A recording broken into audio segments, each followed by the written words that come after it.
Assalamu alaikum wa rahmatullahi wa barakatuh. Dignified Principal, Honorable Shakil Sir, respected Mujib Sir, my dear teachers and my dear fellow students, a very warm welcome to the day 3 of Literature Week. I, Faizan Huda from class 10th Green, warmly welcome you all to the day 3 of Literature Week. I hope you all enjoyed the fantastic 2 days filled with insightful recitations and inspiring moments. And I'm absolutely thrilled to see so many bright faces ready for another day of literary adventures. Let us begin our program with the beautiful recitation of Holy Quran. For that, I would like to call Brother Milad from class 8th. The Quran is mankind's most wondrous guide. It leads us to light, brings peace deep inside. Brother, please come forward. السلام عليكم ورحمة الله وبركاته. أعوذ بالله من الشيطان الرجيم. بسم الله الرحمن الرحيم. نون والقلم وما يسطرون. ما بنعمة ربك بمجنون وإنك لأجرا غير ممنون وإنك لعلى خلق عظيم فستبصر ويبصرون بأيكم المفتون إن ربك هو أعلم بمن ضل عن سبيله وهو أعلم بالمهتدين. Now, to praise our beloved Prophet Muhammad sallallahu alaihi wasallam, I would like to call Amar from class 7th Blue to recite a naat in front of you. Brother, please come forward.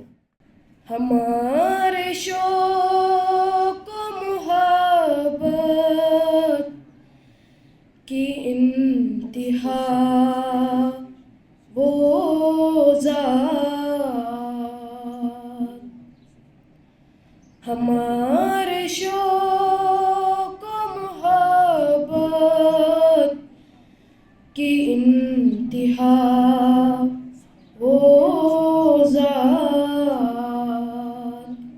ہمارے ذوق و تمنا کی مدعا وہ ذات ہمارا عزم سفر منزلوں کو کیا پاتا ہمارا عزم سفر منزلوں کو کیا پاتا نہ بخش دی جو جہاں کو راہ خدا وہ ذات ہمارے ذوق و تمنا کی مدعا وہ ذات. Now, our first segment is poetry recitation for senior classes, for class 8th, 9th, and 10th. Assalamu alaikum wa rahmatullahi wa barakatuh. This is Sayyid Afan of grade 10th, and today I'm honored to present a powerful and timeless poem, Invictus, written by William Ernest Henley.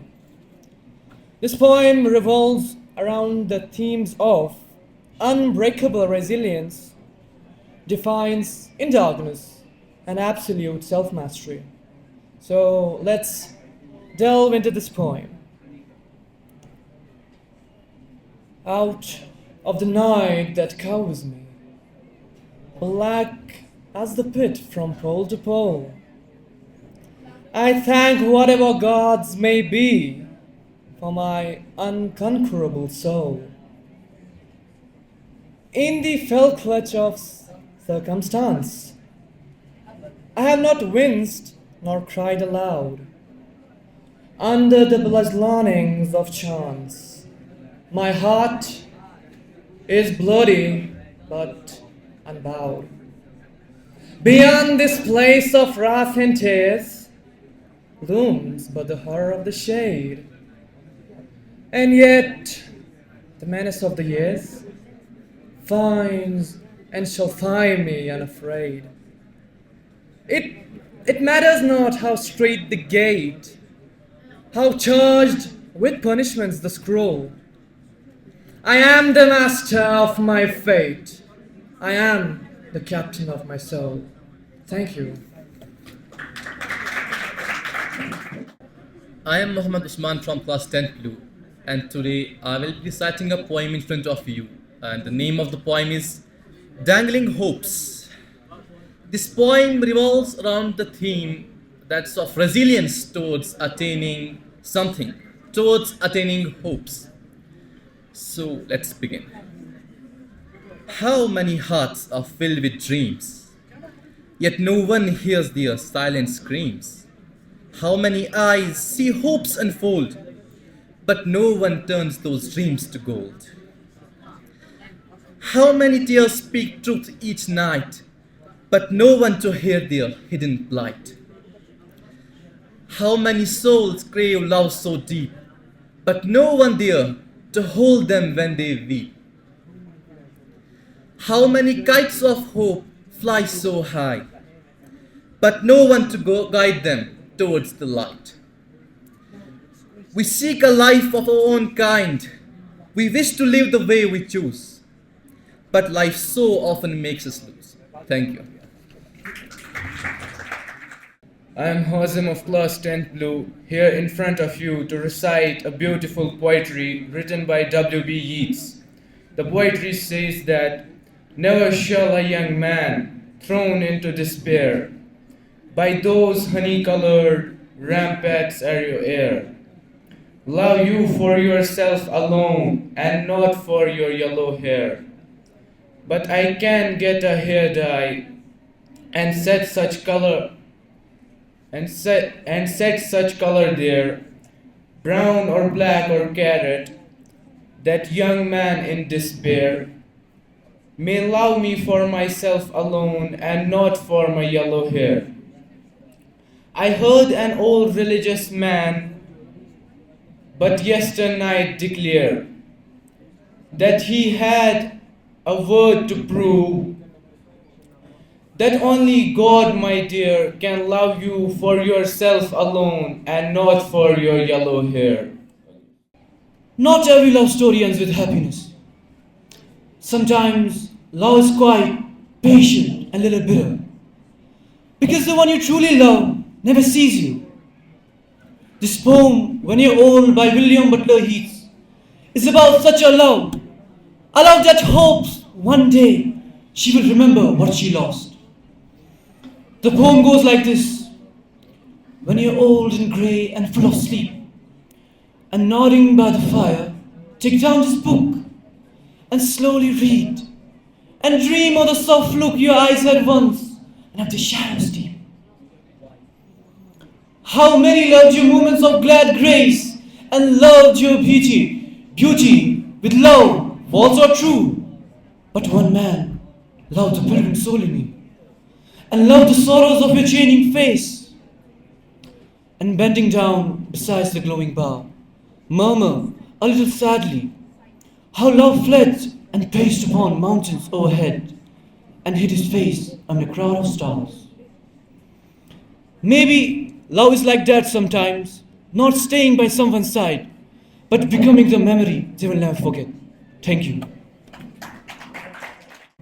Assalamu alaikum. My name is Zarwa, and I'm here to present a poem in front of you. The poem is a self-written one, and it's titled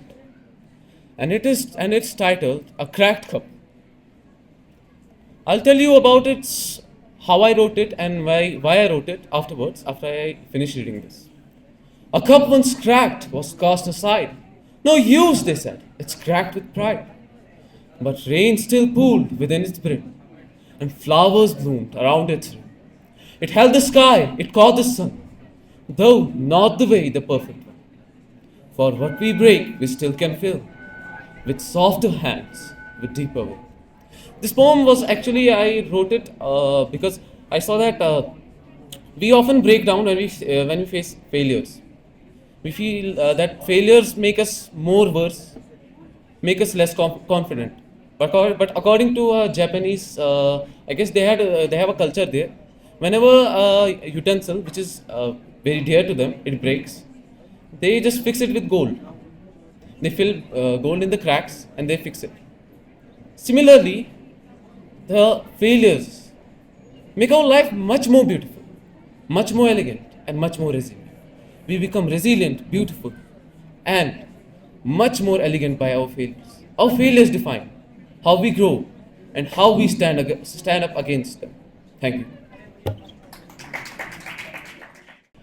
I'll be reciting a poem today, as you all already know, but let me first of all start with a quote, a simple quote actually. It's not who I am underneath that defines me, it's what I do that defines me. And this poem, the entire crux of the poem is in this particular line. Think about it for a moment. You come to this school, sit here in that chair, study and do all the stuff that you're supposed to do. But seriously, how many of us are actually present here? How many of us are actually present here and doing the stuff that we are supposed to do? This poem is about all this. This poem is about, us being a type of person who is present here physically but not mentally. And this poem is particularly for those students who are here but are not here at the same time. Let me start this poem actually. The poem is titled So You Took the Seat. I want you to actually think about the title of this poem first and really try to dissect the meaning from this particular line. Let me start the poem now. Why are you here? Really, why did you wake up today? Drag your shoes across the floor and sit in that chair? Did you come to learn or just to exist? Do you even know what you're sitting in? This isn't just a classroom. It's a doorway, a chance a rope someone never got to hold. And you sit here like it means nothing. The seat under you, a seat someone else could have taken. Someone who actually wanted to be here. Someone who dreamt of it. Someone who cried when they were told that they could not afford it. And you got it. And all you do is yawn, sit and complain. Talk when you're not supposed to. And sleep with your eyes open. Why? Because school is boring? Because you saw some guy on Instagram say he dropped out of school and became a billionaire? What? So you think that is your future? You think you're built like that? Let me tell you, you're not. No one is. That guy, that dropout billionaire that you speak of, he knew how to read. He knew how to calculate. He knew how the world moved before he tried to move it. He understood markets, numbers, and risks. And you can't even do basic arithmetic.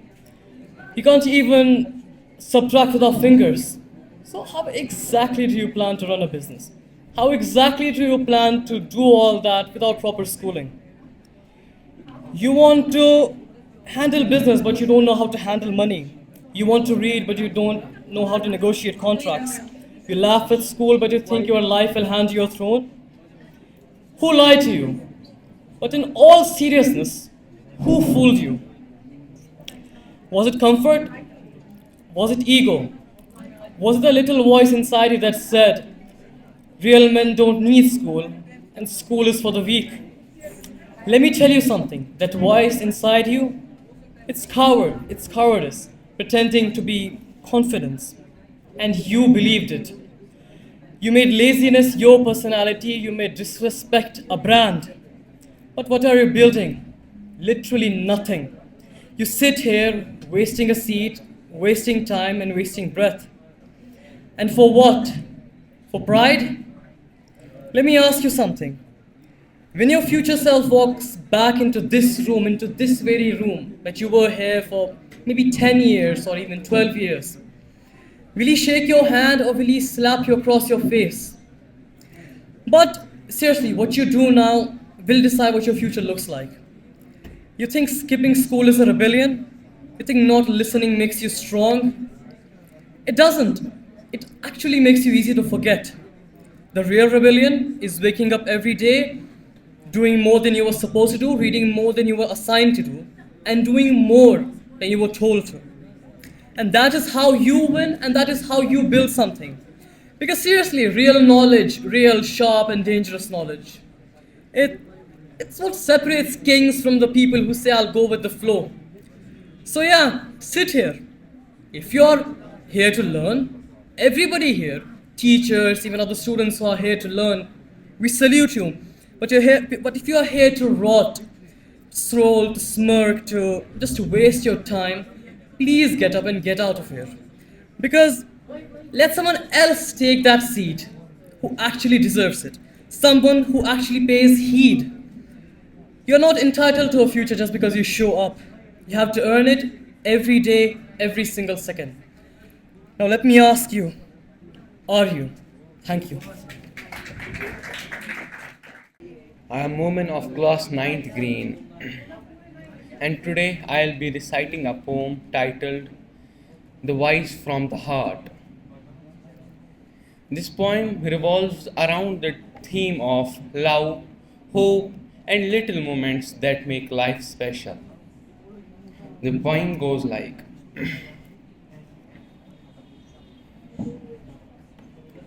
In a world that moves so fast, where time and dreams don't always last, a gentle voice inside me said, look for love where tears are shed. Not in the gold or towers so high, but in a mother's lullaby. In a friend who wipes your tears, in memories that survive years. A child with shoes torn and worn still smiles like a rose without a thorn. He teaches us to be kind and true, for hearts shine brighter than skies so blue. The hug of dad when you feel small, the rise again after every fall. These little moments are life's true art. They paint the soul, they heal the heart. So if you ever feel alone, lost at sea or far from home, just close your eyes and you will find a world of love, so pure, so kind. Thank you. My name is Zaid Tariq. I am from class ninth green, and today I am here to recite a poem that is written by me in Urdu and now translated. So, the poem goes like, to the teacher, you raised me from the dark, you made me wise. You shaped my heart and opened my eyes. I thank my parents for giving me start, but then it's you who shaped my heart. You saved me from the thorns of pain and made me through storms and rain. You saw the best that I could be and brought the part no one could see. Everyone saw me as a useless tree. It was you who understood me. I don't know how to thank you, but what I have said is all true. One day I will rise and light your name and provide you support through my fame. Your kindness can't be paid by rhyme. Your kindness can't be paid by rhyme, but not to praise you would be a crime. Thank you. I'm Mohammad Ishaq from class ninth green, and I'm here to recite a poem by my sister in front of you, titled Me the Eye. This poem talks about the depth our eye holds that we don't even realize. And the poem goes like, I look like almonds and phoenix and the deepest ocean. sometimes red and blue and black and brown.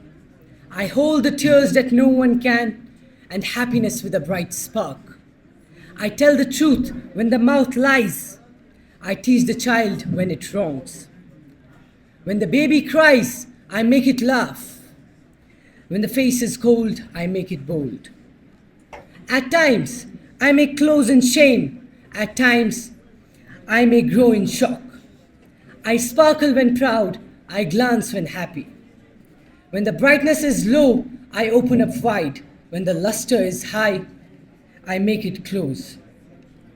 Talk about bride, I add to the beauty. Talk about widow, I add to the grief. Me the eye wakes you up, me the eye makes you sleep. Thank you.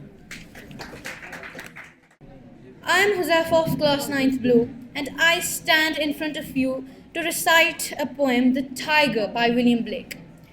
The Tiger by William Blake is a very powerful poem, and the tiger here, it stands as a symbolism for something very powerful.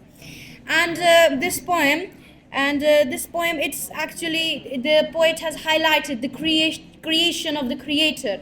He has highlighted the universe. And the vivid imagery used in this poem, it mixes the innocence with the ferocity, which makes it a kind of philosophical poem, kind of uncanny mystic poem. So I may start without wasting any further time. The Tiger by William Blake. Tiger, tiger, burning bright in the forest of the night, what immortal hand or eye could frame thy fearful symmetry? In what distant deeps or skies burnt the fire of thine eyes? On what wings dare he aspire? What the hand dare seize the fire? And what shoulder and what art could twist the sinews of thy heart? And when thy heart began to beat, what dread hand and what dread feet? What the hammer, what the chain? In what furnace was thy brain? What the anvil, what dread grasp dare its deadly terrors clasp? And when the stars threw down their spears and watered heavens with their tears, did he smile his work to see? Did he who made the lamp made thee? Tiger, tiger, burning bright in the forests of the night, what immortal hand or eye dare frame thy fearful symmetry? Thank you. I am Kifat from class 9th Blue. Today I am going to recite a poem, Beauty by John Edward Mansfield. I have chosen this poem because of someone I love. So, in this poem, we see the poet seems to be enthralled by the beauty of his beloved. He compares her to all the beauties of nature, but finds her the most beautiful. So, without wasting any of your precious time, let me begin my poem. I have seen dawn and sunsets on moors and windy hills, coming in solemn beauty like slow old tunes of Spain. I have seen the Lady April and the daffodils, bringing the springing grass and the soft warm April rain, and seen strange lands from under arched white-sailed ships. But the loveliest things of beauty God ever has showed to me are her voice, her hair, her eyes, and the red dear curve of her lips. My name is Azib and I am from class 9th Blue, and I am here today to recite the poem To the Cuckoo. This poem is written by an English poet named William Wordsworth, and the poem starts like, "O cuckoo, shall I call you the bird, or but a wandering voice? While I'm lying on the grass, your twofold shout I hear. From hill to hill it seems to pass, at once far off and near. Though babbling only to the veil of sunshine and of flowers. Thou bringest to me a tale of visionary hours. Thrice welcome, darling of the spring, even yet thou art to me no bird but an invisible thing, a voice, a mystery. The same whom in my schoolboy days I listened to that cry, which made me look a thousand ways, in bush, in tree, and sky. To seek you did I often roam, through woods and in the green. And though mourned still a hope, a love, still longed for, never seen, and I can listen to you yet, can lie upon the plain and listen till I do beget that golden time again. O blessed bird, the earthly pace again appears to be an unsustainable, a fairy place that is fit home for you. Thank you. This was from me. Assalamu alaikum. I am Abdul Mateen from class 9, and today I'll be going to recite a poem written by myself. The title of this poem is The Beauty of Islam. It revolves around the magnificence, royalty, patience, peace, and beauty of Islam. So, the poem goes like: in the golden bloom, a voice calls for betterment and peace. The softly tolling voice of the Adhan, ordering to go at the place of unity. The faith of profound beauty, grounded with peace and timeless guidance. The divine light illuminating the truth, contrasting the darkness and disbelief.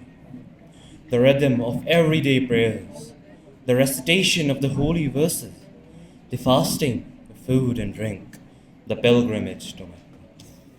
O Islam, your magnificence, rooted with the right path, the love for the messenger and the loyalty to God, the royalty of the merchant, the reportings of the saints, the deep prayers of the holy month, and all the praise is due to God. The sacred water of the Zamzam and the prostration in the act of submission. O Islam, your magnificence, surrounded with certainty and patience. Thank you. Bismillahir Rahmanir Rahim. Iyaka na'budu wa iyaka nasta'in. This is a great honor and pleasure that I have been given this opportunity to be in front of you. The poem that I am going to recite is The Guest House. Initially, it was written by Jalaluddin Rumi in the influence of his master, Shams Tabrizi. Shams Tabrizi is the person regarding which he says, Molvi hargiz nashud mola irum, ta gulame Shams Tabrizi nashud.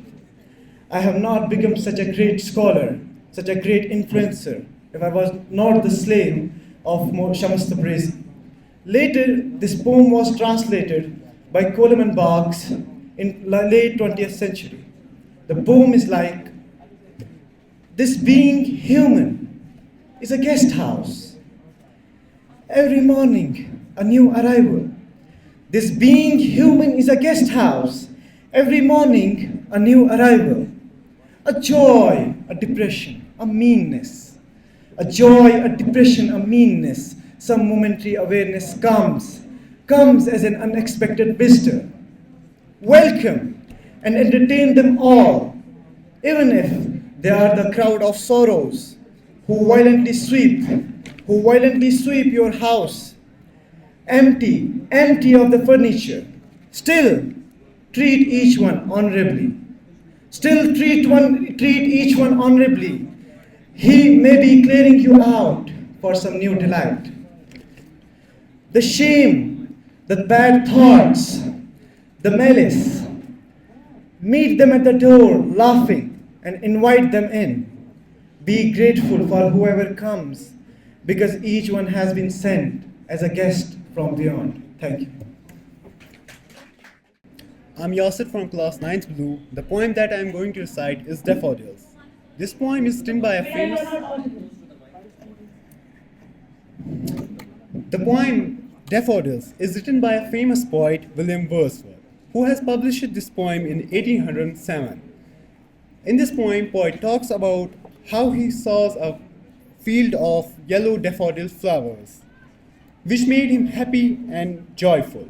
So the poem starts like, I wandered lonely as a cloud that floats on high over valleys and hills, when all at once I saw a crowd, a host of golden daffodils, beside the lake, beneath the tree, fluttering and dancing in the breeze, continuously as the stars that shine and twinkles on a milky way. They stretched in never-ending line along the margin of a bay. 10,000 saw I at a glance, tossing their head in sparkling dance. The wave beside them danced, but they outdid the speak with glee. The poet could not but be gay. In such a jocund company, I gazed and gazed, but little thought what worth the show to me has brought. For often, when on my couch I lie, in vacant or in pensive mood, they flash upon that inverted eye, which is the bliss of solitude. And then my heart pleasure fills and dance with the daffodils. That was all from me. Thank you. My name is Zakir Muzaffar, and today I'll be reciting a beautiful but a serious poem in front of you. This poem is titled as If and written by Rudyard Kipling. This poem gives us an idea about the difficulties faced by a man in his life, especially when it's the period of a man to grow and become successful.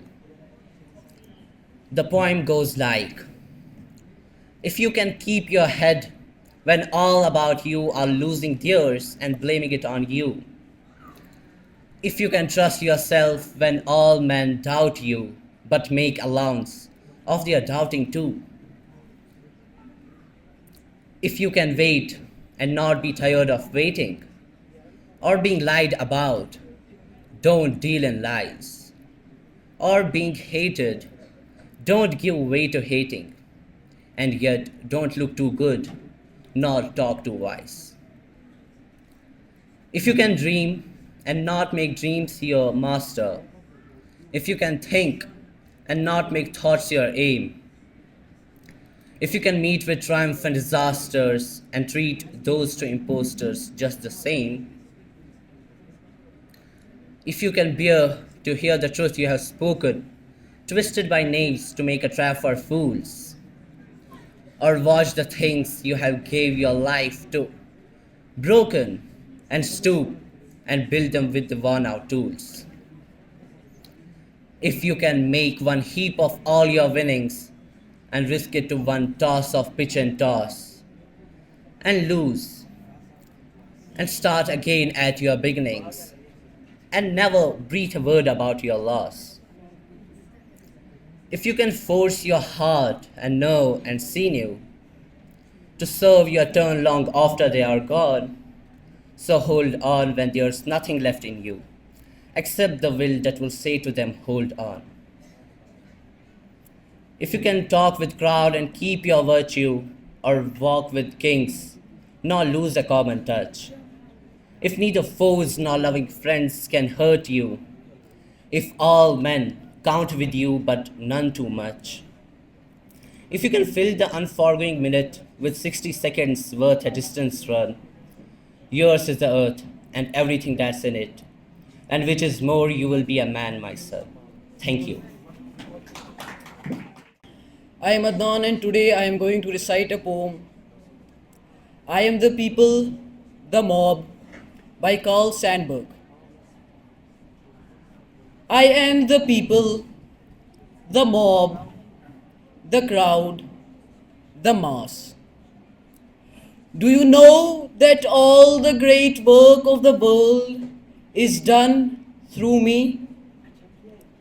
I am the working man, the inventor, the maker of the world's foods and clothes. I am the audience that witnesses history. The Napoleons come from me and the Lincolns. They die, and then I send forth more Napoleons and Lincolns. I am the seed ground. I am a berry that will stand for much plowing.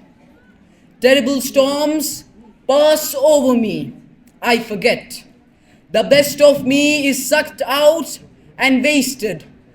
I forget. Everything but death comes to me and makes me work and give up what I have. And I forget. Sometimes I growl, shake myself, and spatter a few red drops for history to remember. Then I forget.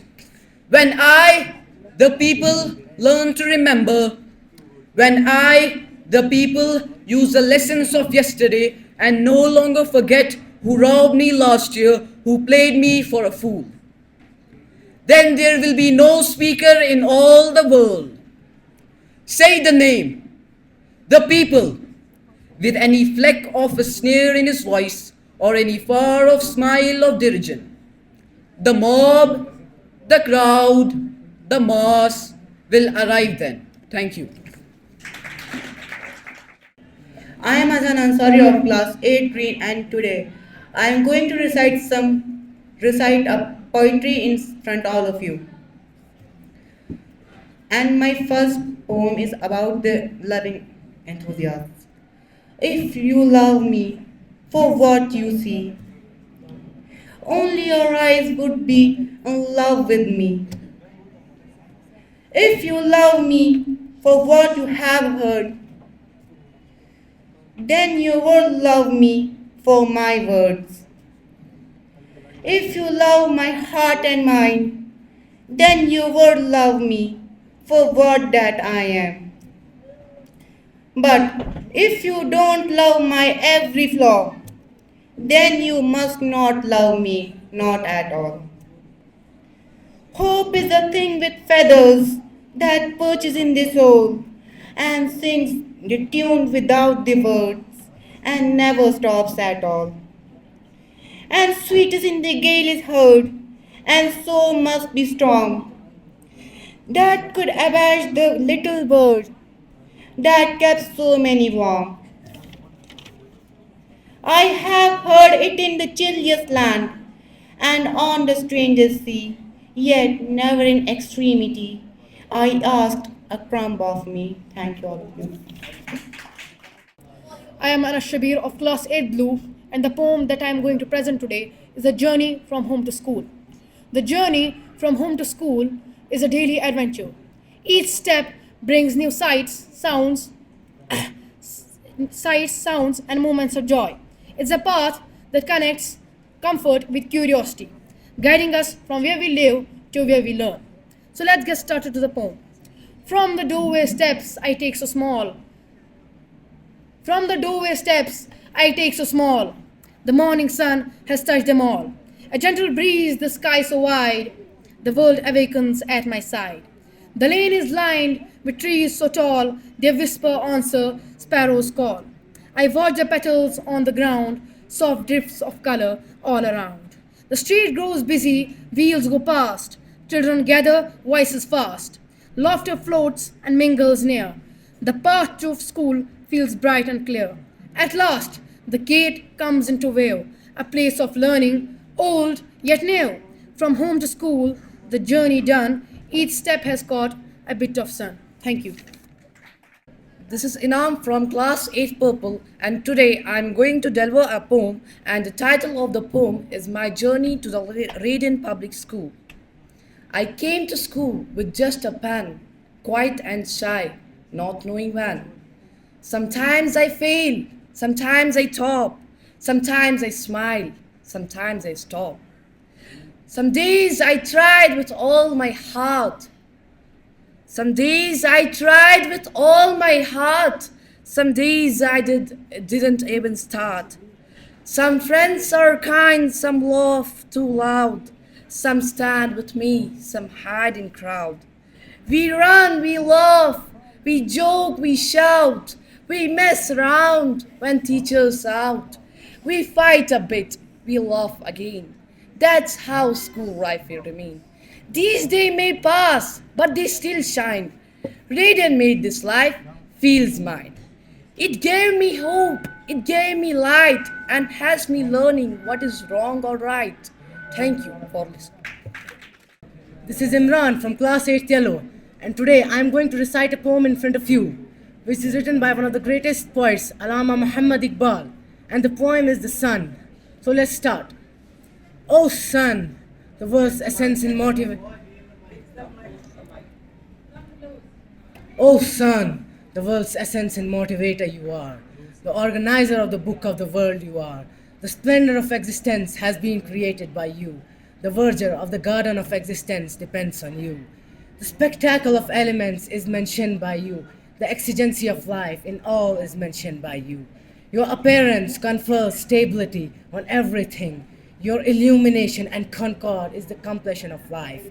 You are the sun which establishes light in the world, which establishes heart, intellect, essence, and wisdom. You are the creator of the necessaries of the existence assemblage. You are the Yazdan of the denizens of the high and the low. Your excellence is reflected from every living being. The mountain range also shows your excellence. You are the sustainer of the life of all. You are the king of the light's children. There is no beginning and no end of yours. Free of limits of time is the light of yours. Thank you.